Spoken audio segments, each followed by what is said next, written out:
Thank you, everybody, for tuning in to Coder Conversations. If you missed any previous episodes, visit us at www.coderconvos.com. I'm Kevin, and I'm here with my co host, Brian. Hey, this is Brian Russick, professional drummer, drum teacher. You can find me on the web, www.brianrussick.com. And tonight we have an incredible guest, Tommy Morin, pastor, comedian, artist, and more. Welcome to the show. Hey, thank you so much for having me. We Uh, finally did it. We had a little yeah, technical difficulty, and it was definitely driving me bonkers. But yeah, we're here, yeah, we and We're I made didn't it. here. shave. I do apologize. I didn't shave. I had Uh no idea. First of all, I had no oh. idea Kevin was so good looking. That's scaring me right there. So you should be very Yeah. happy that I'm happily married. And then secondly, I'm wearing the hat, so I'm like I'm incognito. But Oh, yeah. I'll do a quick. So this is what I normally look like. The hair is usually doing the thing. But now without the cheaters, I can't see you. So I got to put those back on. And here we go.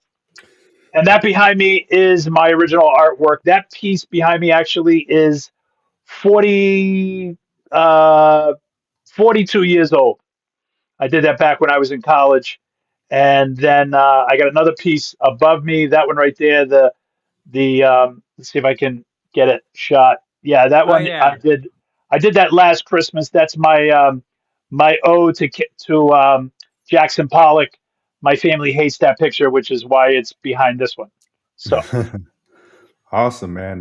Yeah, you have a lot of talents. What do you predominantly identify yourself as, first and foremost? um, him and he. I'm kidding.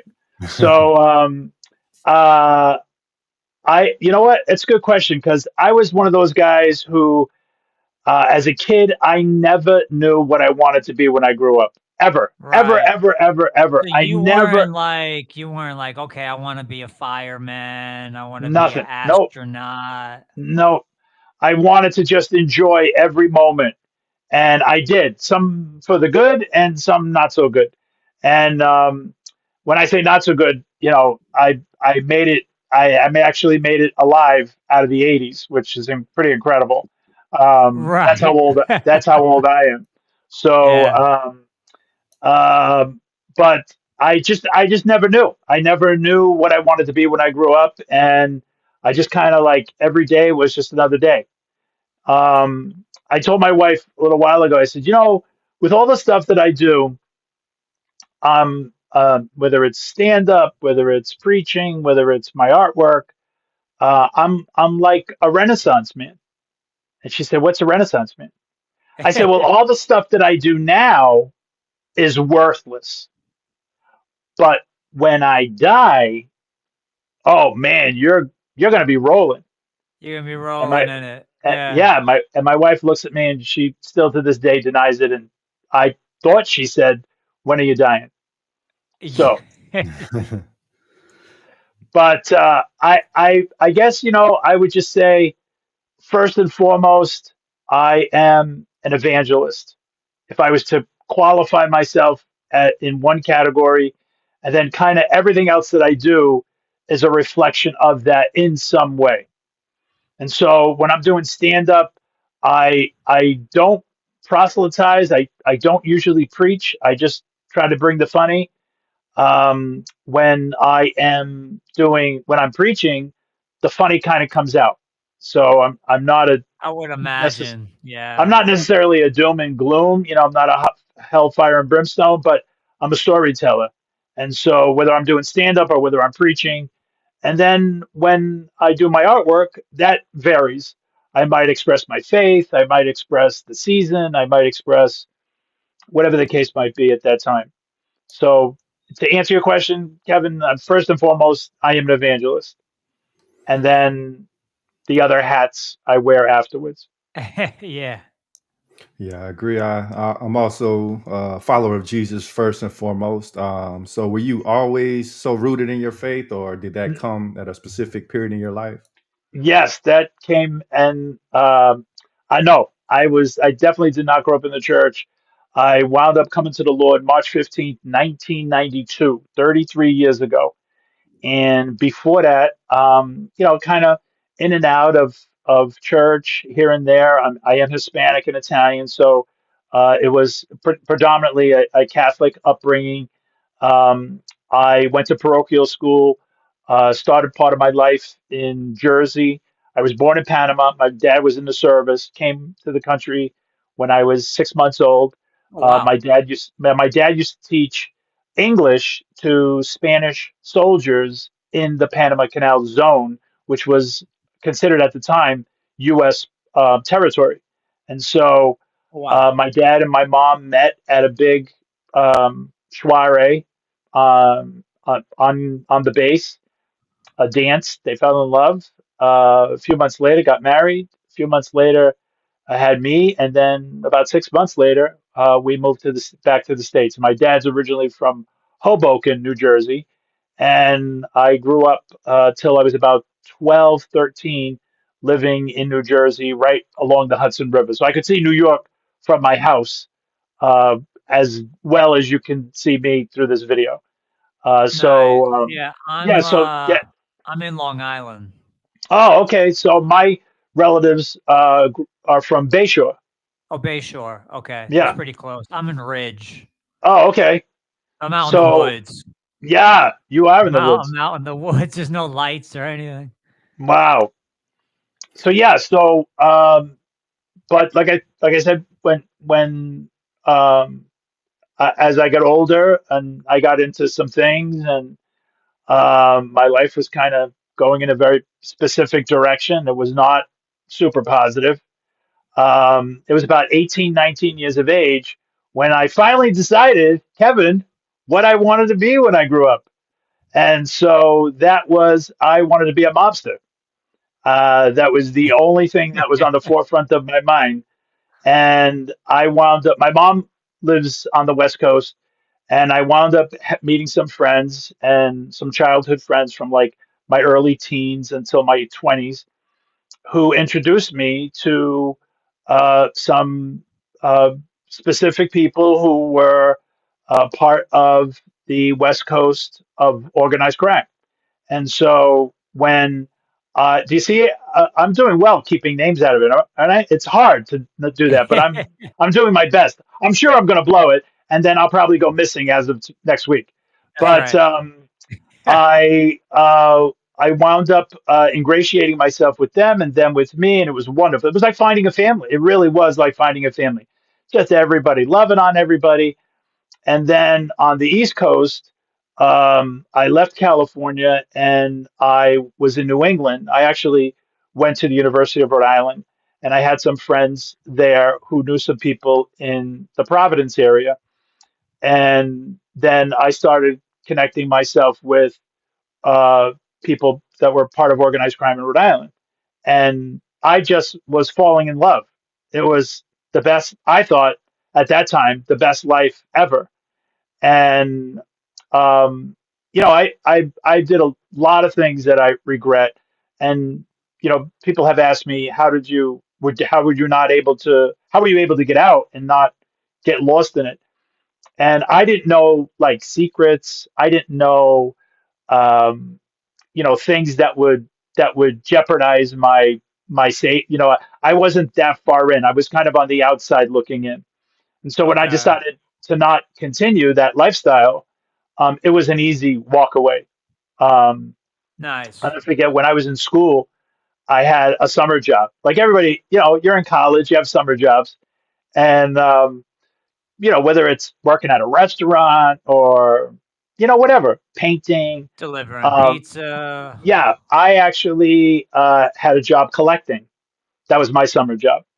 And so I would go to different businesses and pick up, I'll never forget it, these little square sandwich bags of money. And I was told specifically, do not open these bags of money, put them in a larger grocery bag and bring them to this club, this Italian club. And so that was what I did for the summer. And so I would go to these different businesses. They would give me like a little brick of money in a sandwich bag with a rubber band around it. I would stick them in this grocery bag and then drop it off after my pickups. And then at the end of the week, I would get $500 cash. So, I mean, $500 cash Wow. to a college student in 1983, A that was lot of like money. $1 million. That's a lot. So it It's a was, lot yeah, of it was. money. I was Yeah. rolling. It was like this is the Yeah. best ever. And so I wound up doing that, and then eventually, I wound up. I don't know if I said this already, but I mean, I wound up hurting a lot of people, and I have the receipts. They're all over my hands, the scars on my hands, and I got a nice one on the side of my face over here. And I had my fanny handed to me on a silver platter plenty of times. I didn't get off scot free. I was no Superman, but I did. I did a lot of things that I regretted. Um, and then when I decided to get out, I was like, okay, what do I do next? What I don't even know what to do, because I was, believe me, just because I was at URI, I was not a student of URI. I was just living on Right. campus. I was just going through the motions, and Going through I it. thought I was living Yeah. the dream. I was Right. Right. going to the parties and running after girls, and that was my life. So again, I found myself a little boy not knowing what I wanted to do with my life. Everybody's on campus like, "Oh, what are you majoring in?" I had no Yeah. idea. What are you I, gonna wa- do, pal? I was clueless, man. I was clueless. So I'll never forget. I wound up minoring in textiles and marketing, which it basically is fashion. But I thought, you know what? The odds are in my favor because there's going to be a lot of women taking these Women. classes. Yeah. And that was my only focus. That was the So focus. that was the focus. So, Nice. but somewhere a little bit after that, I wound up leaving school, moving back to Manhattan. I got into the garment district, which then again introduced me to, uh, now a New York kind of family, to say the least. And I was like, oh, so I'm back here again, maybe. And I was kind of rubbing elbows with a few people in New York, and I thought, oh, okay, uh, maybe this is my destiny. Maybe I'm supposed to do this thing. Wound up coming back to New England, and there, my friend who became my business partner wound up, convincing me we should do a comedy team. And believe me when I tell you, I was not that kid that wanted. I mean, I used to make everybody laugh when we were kids, and when I would go to my grandparents' house, when on Sundays we would go for dinner, there'd be like 30 people surrounding me in my grandparents' living room, and I would put on a show like da da da da da da da. It was just like, Nice. and everybody would laugh, and it was like, oh, Tommy's going to put on another show for us.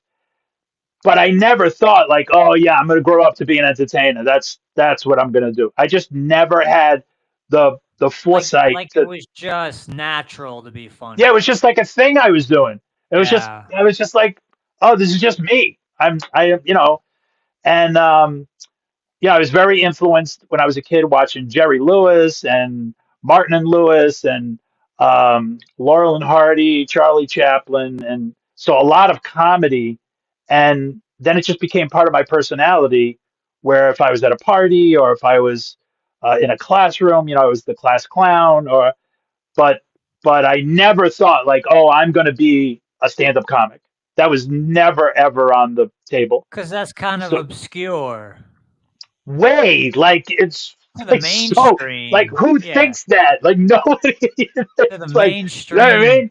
Yeah, people are person. like, oh, I want to be a doctor, I want to be a Yeah, lawyer, I right. want to help people. Nobody gets up in the morning and goes, at the age of 6, I want to be a stand-up comic. At least nobody I knew. You know what I mean? Yeah, I mean, like So Jerry Seinfeld, maybe, but yeah, maybe Jerry Seinfeld, but not me. That was not not even you. on the Yeah, not radar. you. So when this buddy of mine introduced me to, was the same guy who actually um, knew some people that actually was helping me get connected to some of the people in New England. Um, and then one day he just said, "Hey, uh, what do you think? Maybe we should do like stand up, because the two of us would make everybody laugh wherever we went. So if we were out clubbing with some friends of ours, it'd be like 15, 16 of us, and we were the only two making everyone laugh. Everybody be falling off their chairs." And so we wound up forming a comedy team called Cato and Morin. And my partner's name was Steve Cato. Um, and we wound up jumping into stand up back in 1988. We did an open mic. We had practiced night after night after night for like 3 minutes. Yeah. Jumped in, did an open mic in Providence at a place called Periwinkles, which no longer exists. It was in what was called an atrium in the middle of downtown Providence. So you're in like this kind of a mall situation with like a glass ceiling. Really cool, cool. I think the atrium's still there. Um, and then there was this comedy club in the atrium in this little mall area, and we wound up doing our first night together, and they gave us a standing ovation, and we Wow. wound up going back the following week with a whole brand new 3 minutes. They gave us Yeah. another standing ovation, and then we wound up doing that for 4 weeks in a row, coming up with new material every single week. We had another 3 minutes. One day, one of the comics who were kind of hosting the show said, "Hey, you don't have to keep writing new material. You can keep working on the same." And we're like, "Oh, that, wait, nobody told us the rules. We didn't Yeah, know. right. We didn't had no idea there were rules. How We there's didn't no like know. blueprint, right? It Yeah, was right. 1988. Nobody knew nothing about nothing. Nobody knew So nothing. Yeah. we wound up entering a contest shortly after that. About 6 months of doing open mics, we wound up entering a competition called the Johnny Walker Talent Search, and it was a national talent search, the precursor to Last Comic Standing. So this was Right. long, long time ago on Arts and Entertainment, which was known as A&E on cable. There was a show called Evening at the Improv, and the improv, which is still iconic to this day, there are improvs all over the country, was the brainchild of Bud Friedman, who wound up having the first improv in New York and then moved out to Los Angeles and started this cable show. And so, Evening at the Improv and Johnny Walker, the whiskey, partnered and then toured the country looking for talent. And so, one of the craziest things was we entered this competition. 106 comics show up on a Monday morning at 9 o'clock in the morning. Like comics don't ever see 9 o'clock in the morning. Never, Never. ever, Never. ever. Yeah. 9 o'clock at night, yes. 9 o'clock in the morning, not so much. Not so So much. Yeah. we wound up. There was 106 comics showed up that morning, wrapped around the building of what today is called Nick's Comedy Stop in Boston. So we entered into this competition, and here are these two guys who knew nothing about nothing wind up um, wind up coming in third out of 106 comics. Wow. It was crazy. The phone would not stop ringing. However, people got our phone number, the next day, our phone was literally ringing off the hook. And it was a strap yourself in ride because it was like a bullet train. We went from open mics, and we were prop comics back then. So never mind two guys, um, a comedy team. Now, I'm 6 feet. My hair was about another 5 or 6 inches up top with a lot of Aquanet, and I was Yeah. in black all the time with a black T-shirt, black uh, biker jacket, black pointy cowboy boots with a little steel tip at the front, with black jeans on. And my partner I'm 6 feet tall. My partner was probably 5'3", maybe 5'4", and he looked like Richard Dreyfuss. Oh, And wow. so he would wear the sport coat, and he would be like kind of, there was this dichotomy of the visual. So the visual enough was, you know, a complete distraction. And then we were super high energy. We had props. We would do parodies on movies and television, commercials. So we were super high energy props. The visual was an anomaly in itself. And we wound up becoming um, middle acts, not even opening acts. We completely bypassed that process. We became a middle act from an opening act within a matter of months. And then after that, it was really a matter of only a few more months before people were using us as headliners because nobody wanted to follow us. Wow. And I'm not saying we were better, we were just so different that if you're a stand up and you're just holding the mic and you're doing, this kind of thing, there's no way you're going to follow all that energy. There's just no way. And this is at the boom. They were talking like late '80s, early '90s. This is what back when comics were like rock stars, and everywhere you Right. went, there Right. was there was a comedy show. Denny's, at a restaurant, at a bar, everywhere you went, everybody was doing stand up. Not just the mainstream nightclubs, but everywhere you went. And That's so crazy. it was a crazy, crazy time. It was amazing. It was an amazing time. Could you Um, give us a sneak preview of some of the material that you were working yeah. on So back like, then? one of the things, my partner would always be the man on the street. He'd be like the reporter, and I'd be like this crazy buffoon. And so one of them was, we did a dating game where became all three characters, all three bachelors. If you remember this old dating game show, I mean, obviously I'm dating myself. I'm 60 years old. You guys are quite a bit younger than me, but um, the dating game was, somebody was behind a wall. You had three bachelors. The gal would walk out, ask questions, and then she would have to pick. Okay, who do you want? Bachelor number one, bachelor number two, bachelor number three, and then they come around the wall. Oh, okay, we're going to send them on a beautiful romantic weekend, whatever. Right. So my partner had all the questions asked, written down, and I would be each different character. So I would be like a nerd, I'd be a tough guy, and then I'd be maybe, some other ethnic background. If I was like a sous chef at a Japanese restaurant, or some different character, and then he would just be doing the announcing, and we would pull a lady out of the audience. And then in that moment, it's like the entire audience is actually on stage with us, because now you're taking down this wall and you're allowing the audience to actually be, by pulling out one of them, you're allowing the audience to actually participate in this complete mayhem that was taking place. And it was devastating. It was crushed. It crushed. We actually went to the first time we did that, we actually had went to New York headlining for the first time. We'd already been headlining in Boston, every single club in Boston, and that actually took place in a year and a half. So from the very first day that we went on stage as an open micer, we were headlining within a year and a half. So it was like a rocket. It was lightning. It was a Lightning. rocket. Yeah. It was a That's rocket. So amazing. so now we're in New York, and we in New York at the time, you would do 5 shows on a Saturday, 6 shows on five or 6 shows on a Friday night, 6, 7 shows on a Saturday night. But what you would do is you would go from one club 2 blocks down the street, you do another club, then you go back one club, then you go back you do back and forth, show after show after show. You do 20-minute spots, so you were banging out like show after show after show, but you were getting paid $50 a show. But it was the idea that you were in New York, like Yeah. you owe us, we don't owe you.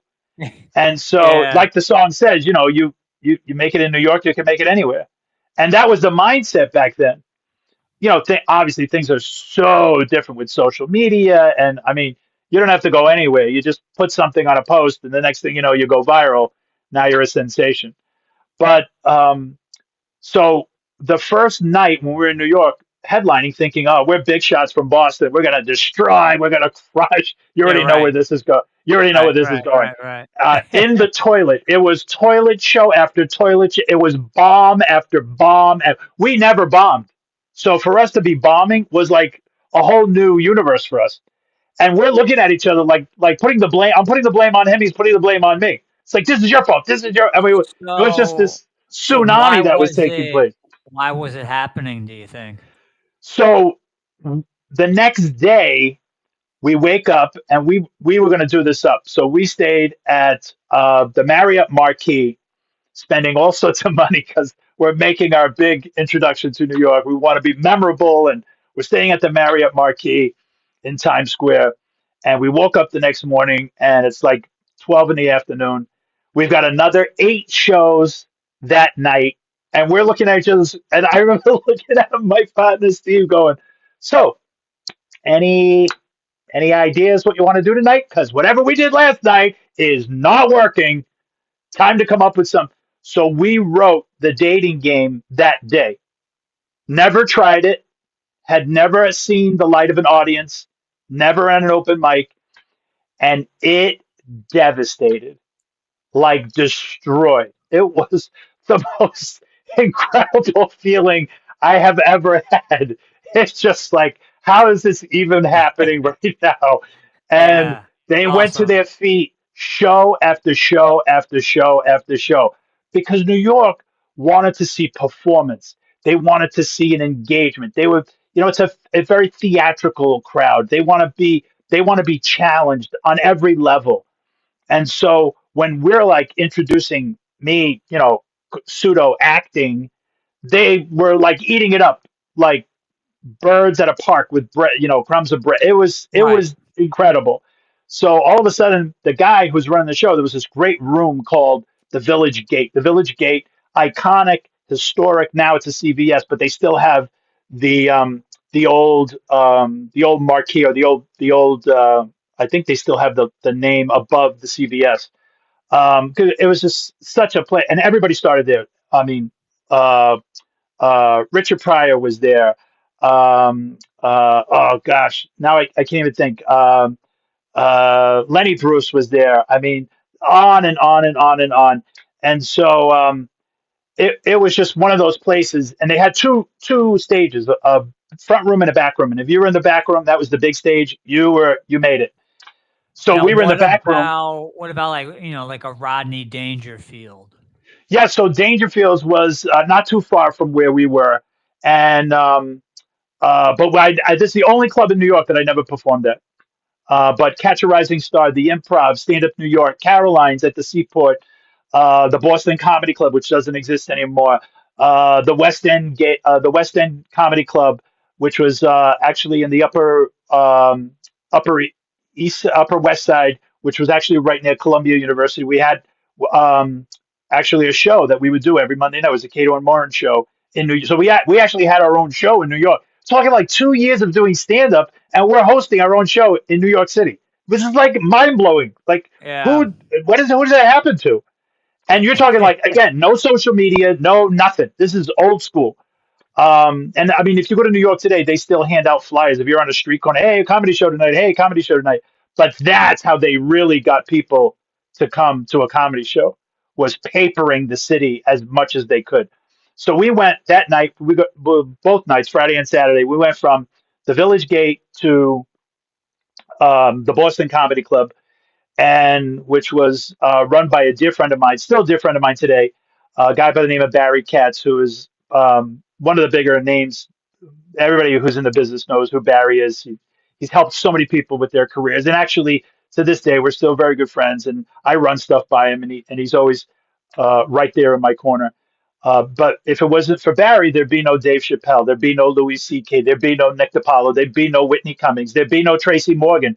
Yeah. He was essential in developing and helping all of these people get their careers So to where they are today. he's kind of like a producer. Yeah, producer, developer. He was the executive, one of the executive producers for Last Comic Standing, and he's just, and to me, he's none of those things. I mean, he is, but he's not. He's just my friend. And so to be able to say that about someone almost 40 years later is to me, is I won. I got the prize, you Yeah. know. And so anyway, the manager that night of the Village Gate, I forget what his name was, asked Barry, called him at the second night, Saturday night, and said, where did they come from? Like, who are these guys? Like, they died a miserable death last night and pulled out something extraordinary on Saturday night. And he goes, that's Cato and Martin. That's all you need to know. And so it just was an incredible ride. It lasted for a little under 4 years of us being together. And then This is where we flip the script. So, so I we were about to sign on the dotted line for everything, for film, for television. I mean, it happened so fast, and everything was coming our way. And I was a child back then. I was 26 years old. It was like giving a kid a key to the candy store. I had everything I wanted. Um, rewind when I wanted to be a gangster. I'll never forget the first time somebody put a loaded Uzi in my hand and said, "Do whatever you want with it." And I unloaded the clip into the neighbor's house to the right of me and the neighbor's house to the left of me, standing in the backyard of the person who gave me the Uzi. And nobody called the police. Nobody came out. Nobody stopped us. And I thought, I had this thought so clear, I can do anything I want with this lifestyle. Right. When I was on the East Coast, I was going to restaurants because I looked like somebody's son who was connected. And I never said, "Oh, no, you got me confused with somebody else." I loved it. And I would go to restaurants and eat for nothing and never pay for anything. And I will never forget, there was this place in on a it's in Providence. It doesn't exist anymore, but it was on Atwells Avenue. It was right down the street from um, the was called the National Vending Machine. I'm almost certain that was the name of it, which was the front business of New England's organized crime family, which was the Patriarchas. And so the vending machine company was right down the street from this men's store, this Italian store called Zuccolo's. And I bought my first was it was almost like buying a uniform for to become a gangster. I had a shiny sharkskin silver suit, double breasted, that I paid $500 for. And back then they were like $1,500, $1,400. Wow. And I wound up paying $500 thinking, oh, all right, I scored. I got this, my first Italian suit, Yeah. getting me ready to, enter into this lifestyle. It was like, it was just like you had the look, and this was the first, and I'm like, oh my god, look at me, I'm like Teflon. This is I look, I couldn't get enough of it, and I had the hair slicked back, and I had the tan, and the whole thing. With the pinky ring and the jewelry, I mean, it was just right out of a movie, and it was going to be my life, and I was like, this is amazing. I want this more than anything. But Yeah. fast forward now, when I was doing stand up, I had that feeling again. Like I can do anything I want. I never had to pay for anything, whether it was behind the bar, whether it was extracurricular activities. I mean, it was everything was being given to me that I would ever ask for. No one ever said no, which is a horrible thing to say to a 26-year-old. Yes, yes, yes, yes, yes, yes, yes, yes, yes. It was like somebody please say no to me, please. And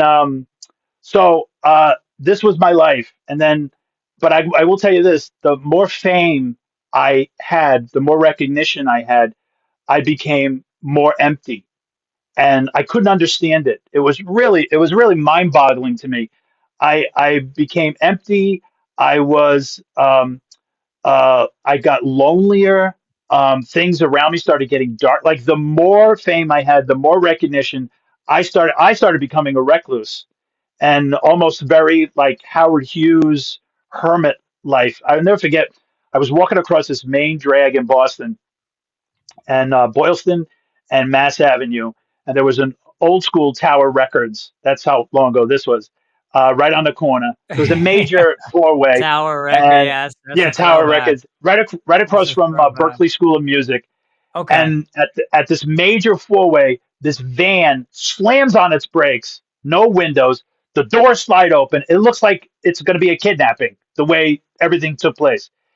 And this van full of college kids scream at the top of their lungs. I was on a date with this girl, and they go, "Dude, we saw you last night. You were amazing, brother. Oh, you were awesome." Running up to me. They left their car in the middle of traffic. And this was happening to me on a regular basis. It was freaking me out. like all the time. And to the point where I started really just, I would go on stage, I'd have my smokes, I'd have a little drink, and I would disappear because I was so petrified. I started getting so fearful of people, and because I hated people. Like I was starting to really hate people for the first time ever. Just because I had no privacy, I felt like everything was being intruded on. And again, like I said, there was this longing inside of me, like, why am I not satisfied? Why am I not fulfilled? And so now we're talking like 92, and this girl that I was dating at the time says to me, hey, I keep running into this woman who led me to the Lord. Now, I've been dating this girl for a year, and she decides to drop this story on me. And she says, I've been dating I've been seeing this woman who led me to the Lord when I was 16. And I'm looking at her going, what language are you talking? What if led to the Lord? What is that? I don't understand how that sentence is. And she says, everywhere I go, she's there. She's at the grocery store. She's at the bank. She's at the gas station. She's at the CVS. She's everywhere. And she keeps saying, you got to come back. You got to come back to church. God loves you. You got to come back to church. And I'm just like, okay. And then she says to me, I I was actually at a prayer service where my hands were peeling. She was a cosmetology student, and this is like 90s, so they used like every poison known to mankind to color people's hair back then. So nothing was like vegan. There was like vegan hair products. This was like sheer chemistry. And she said her hands were just peeling. And this girl, she didn't have a mark on her, not a mark, flawless. And she says, I went to a prayer service. Somebody prayed over me. I closed my eyes. 5 minutes later, I opened my eyes, and the my skin is normal. All the flesh that was coming off it's gone. And I'm looking at her going, okay, let me just tell you something. So this is the kind of story you tell me 2 weeks in. So when I dump you, it's not a big deal. Ah, Now we're a year in, and I got to figure out how yeah, to lose you like extra baggage. yeah, So she says, would right. you like to come to church with me? And I'm like, oh, you gotta be kidding me. And I looked at her and I went, to do, she goes, I just want to know if you want to come to church. And I'm like, for, she's like, to just, to come. I'm like, oh my gosh. Okay. You know what time?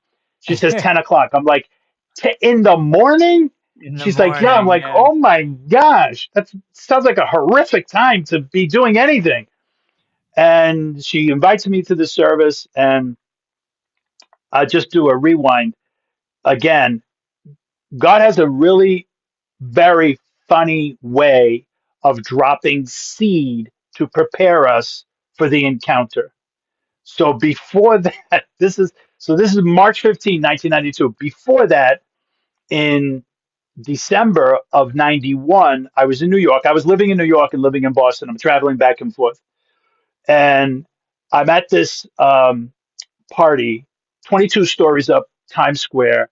It's models and comedians and drugs and alcohol. And it's Right, Babylon. It's right. hardcore Babylon.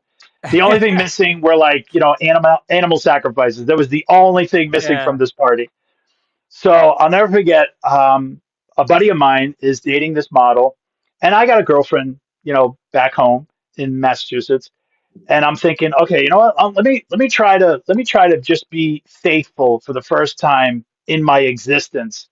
See if I can do that. That was my little challenge to myself.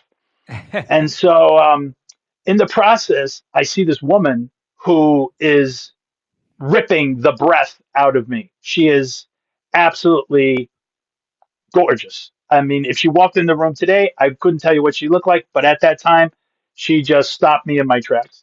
And I looked at her and I said to my friend, I said, "Hey, listen," I said, you think that your friend, your girlfriend's friend is like crazy beautiful, and it would be really amazing if I could meet her or talk to her or something." And he's like, "Okay, let me make the introduction." I'll never forget. It was a very young David Spade was at that same party with his model girlfriend. She was like 8 feet tall. He looked like a Keebler elf. You could fold him and stick him in your pocket like an envelope. And so there's all these, like I said, these comics and models, and we had this thing. The comics kept looking at each other, going, every woman that walks through the door is more beautiful than the next. We need to have like an average looking human walk through the door to balance the universe because something's off right now. So this woman and I are, the next thing you know, we're on a balcony, and during the holidays, it's like right around Christmas time, 22 stories up, and she has this southern accent, which is devastating, leveling. It's crushing me because if I had a goal, that was the only goal in my life. I wanted to marry a Southern belle, and Right. so I start asking her questions, and she says, I said to her, "So you're not going to be a model your whole life? What do you want to do with yourself?" She says, "I want to be a gospel singer." I'm like, what is that? I don't even know what the word gospel. What is that? She says, "I want to be a contemporary Christian artist." I'm like, okay, again, you're using language. It sounds like English, but I have no idea what you're talking about. She says, "I want to sing in church." I'm like, I'm picturing this girl, this absolutely exquisite international model singing. Now you got to remember, I went to parochial school. So in my mind, I'm hearing her in the back of a church somewhere going, Do, mi, so, do, do. Like, I'm like, she's going to be singing Gregorian chants. Why is this girl wasting her life? So fast forward 2 days later, my buddy whose girlfriend was this other girl's girlfriend says to me, "Listen, that girl you were talking to at the party, she cannot stop talking about you." I'm like, yes, this is awesome. Awesome. Now I'm already planning on dumping the girl in Boston. Right. As soon as I heard that, I'm like, I'm getting rid of this other one. Excess baggage. I'm going for the model with the Southern accent. There we go. And yeah, I'm all heart. Right. Yeah, So right. he says, "There's something you have to know about her." I'm like, oh my God. You could hear the screeches of like traffic in my mind as soon as he said this. And I'm thinking, oh my gosh, I was talking to a dude, this, that, and the other. Oh, it's just every worst case scenario I could think of. And he says, no, no, no, dude. She's a born again Christian. And I'm like, what's a born again Christian? He knew less than me, looks at me and says on the telephone, I'm not sure, but I think she's Amish. And I'm like, what? You're going to tell me this girl, international model, is making furniture and her own bread and butter in the middle of a living room in Manhattan somewhere? That's what you're telling me. And God used that moment to drop the seed of language that I would be hearing in March. So in March, now I forget about it until I have this encounter. Charlie Daniels, who huge country singer, Devil Went Down to Georgia. I mean, mega country dude. Wrote a song in '97 that's the lyrics said, "I ran into a brick wall and his name was Jesus." On March 15th, 1992, that is exactly what happened to me.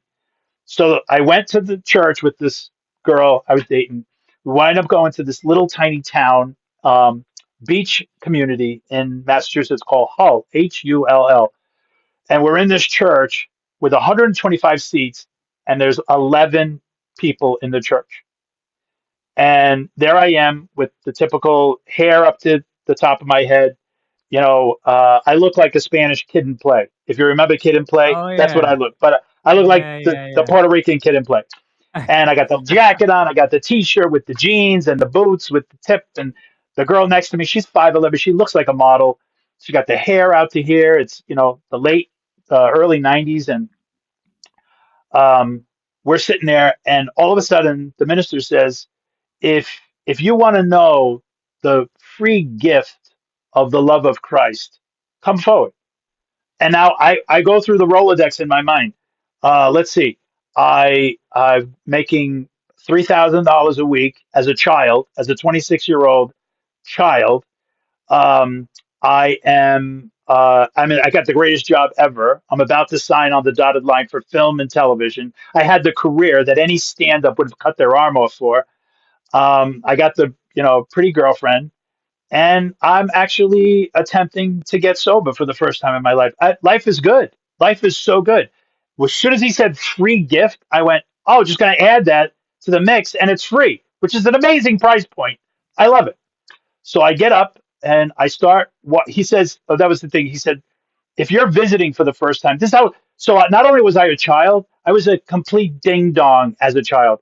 I legitimately turned around to see who the visitor was he was talking about. There's 11 people in the room.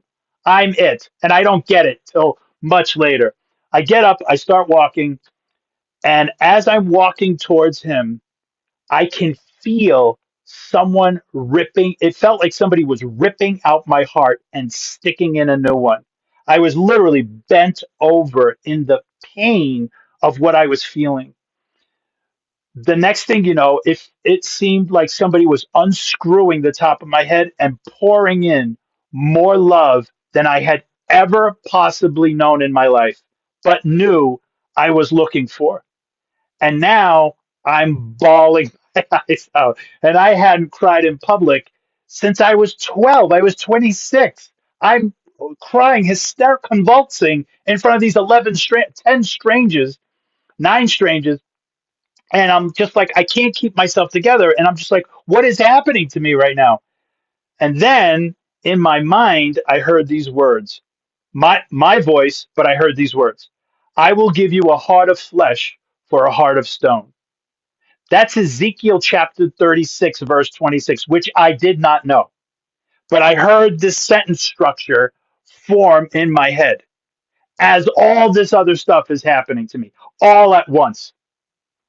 And I'm standing there before the minister, who to this day is like a spiritual dad to me. Some 33 years later, I he puts his hand on my shoulder and he says, "Son, God wants to use all the talents and gifts that He's given you for His glory." And I'm like, okay, now I flip the script again, and I'm enraged at the girlfriend because I'm thinking she told this guy my private business. How would he know? How does he go, I'm an entertainer? Or how How does he, does he why know? would he Yeah. say that about me? And Right. she's on the other side of the church recommitting her life to Christ. And so this monumental moment is just bamboozling us both. And I remember we got into the car and we started driving, and I'm screaming at her bloody murder. I'm just like, who are you to tell? I was a very private person. I already told you guys that I became a recluse very quickly. And so for anybody to know my private business was a huge deal. And so she's like, I don't know. I don't know. God must have told him. I'm like, oh, you're going to finger God for this? That's what you're doing right now. You're going to put the blame on God all of a sudden out of nowhere. And 2 packs a day, I'm smoking like a chimney. I was compelled to go back the following week. I had to be there. And then the third week. And then by week 4, I had realized what had happened to me. I actually became born again. And my life hasn't been the same. It was it was crazy because 1992, March 15th, that was a Sunday. For the first time ever, I actually looked up March 15th if there was any significance to March 15th last year for the first time ever. And actually, March 15th is traditionally known, BC, before Christ, in Roman culture as the Ides of March. This is the Day of Atonement, that people would come before the leaders to have their things forgiven, debts or whatever, a Day of Atonement. So, on the traditional Day of Atonement that I did not know, I walked into this church and had my sins atoned for by the blood of Christ on the same day 33 years ago. I just celebrated my 33rd year of walking with the Lord in faith, March 15th. 33. Oh, Wow. I know somebody else who was 33. Oh yeah, Jesus was 33. That's right. So ever since, like, I knew going into this year was going to be something special, and then I ran across Brian, And then, this wonderful opportunity to share my story with you guys. Um, the next thing you know, it's kind of been a domino effect, um, from really March 15th till now. But before that, just before that, right after the new year, I knew something really amazing was going to start happening, and I couldn't put my finger on it, but I knew that God was really going to do something. And I'm 60, so it's not like I'm on the back nine. So if anything's going to get done, probably should happen. Oh, I don't know, anytime soon would be good. And Anytime soon. Yeah, right. I begged my partner to join me in this faith walk, and he couldn't. He had a lot of stuff that he was just kind of contending with. And I said, well, I'm done. I found what I'm looking for. I don't need fame. I don't need money. I don't need anything. I just found the love of my life, and his name is Jesus. And I think we can do this together for Jesus. You got to do this with me, dude. And he didn't. So we wound up. I'll never forget this. When I finally made the decision to walk away from that career, I was at a nightclub, about 450 people in the audience, and it was in a little town called Framingham. That's actually a good sized town, Framingham, west of Boston. And we wound up getting a standing ovation, which was very norm for us. So when it didn't happen, it was abnormal. But again, the way we structured our act and the energy and everything else. So they went to their feet, 450 people. I walked down the front of the stage, walking to go to the back of the room, and this waitress walks up to me, who I had spoken to, who she was a lovely girl, a little blonde thing, had the Billy Idol giant hair thing spiked up, and I'll never forget. It's the '90s. She had the Madonna gloves cut off with the fingers, and she winds up saying to me, "Oh my gosh, you were amazing tonight." But out of her mouth, I heard what sounded like Freddy Krueger, Chucky, and Darth Vader mixed in one voice. And I ran to my car with more fear and trembling than I had ever known. Now, you got to remember, back when I wanted to be a gangster, I had no regard for my own life. Like, if I died, I died. No big deal. If I wind up taking somebody else's life, no big deal. But at this moment, I was so gripped by fear because I knew who I was actually hearing. And I'm in the car shaking and crying and shaking, trembling like this, shaking uncontrollably out of fear. And I said, God, show me what you want, because this can't be it. There's no way. And that's when I made the decision to bail from the comedy team. So Wow. I kept, we had about 6 months of dates, which was literally 6 months, 6 nights a week we had booked back in 1992, which is a crazy amount of commitment.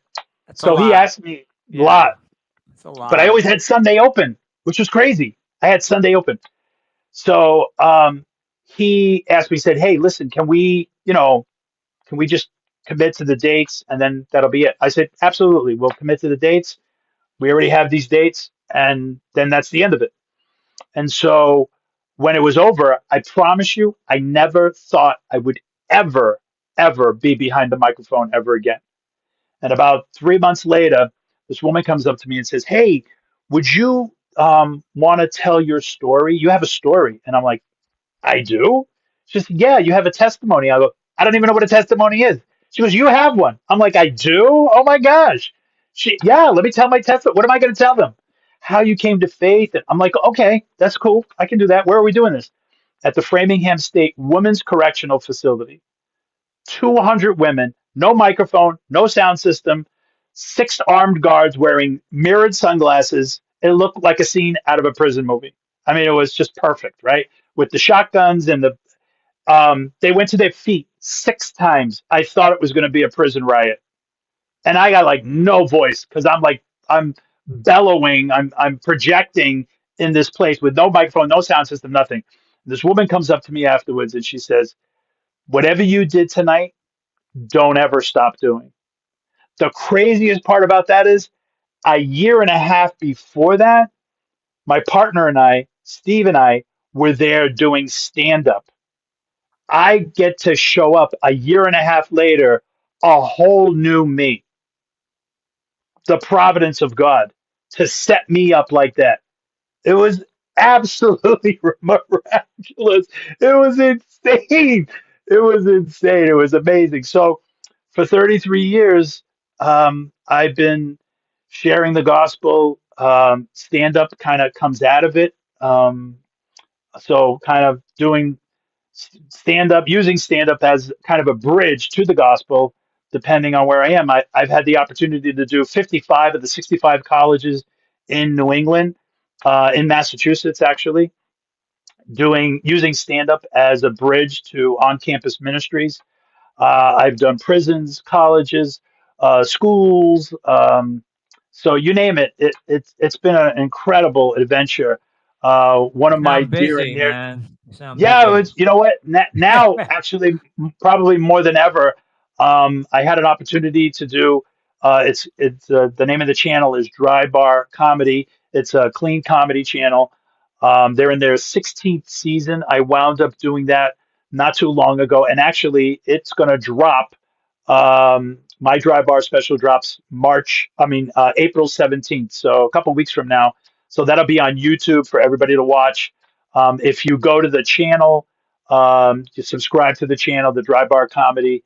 There's a little place that people can tip, and I'm gonna sound like a broken record, but when they do the show, they say mention your tipping, and so when you watch the channel on their platform, you're going to see me asking for a tip. And the joke is, I do have somebody in my house who's probably going to go to college, so I need a little help. Make sure you tip me big. And but that'll be available. It'll be on again April 17th.